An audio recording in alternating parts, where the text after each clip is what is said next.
الحمد لله رب العالمين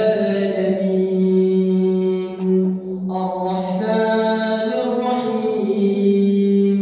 مالك يوم الدين إياك نعبد وإياك نستعين اهدنا الصراط المستقيم صراط الذين أنعمت عليهم غير المغضوب عليهم ولا الضالين آمين. للرجال نصيب مما ترك الوالدان والأقربون وللنساء نصيب مما ترك الوالدان والأقربون مما قل منه أو كثر نصيبا مفروضا وإذا حضر القسمة أولو القربى واليتامى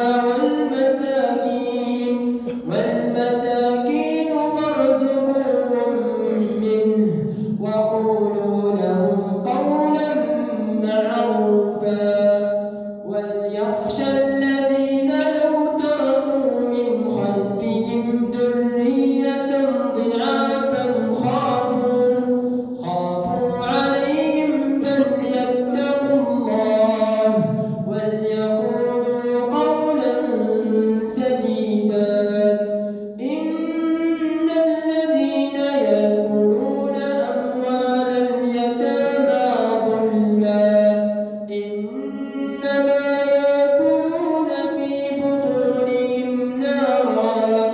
وسيصلون سعيرا الحمد لله رب العالمين الرحمن الرحيم مالك يوم الدين إياك نعبد وإياك نستعين اهدنا الصراط المستقيم صراط الذين أنعمت عليهم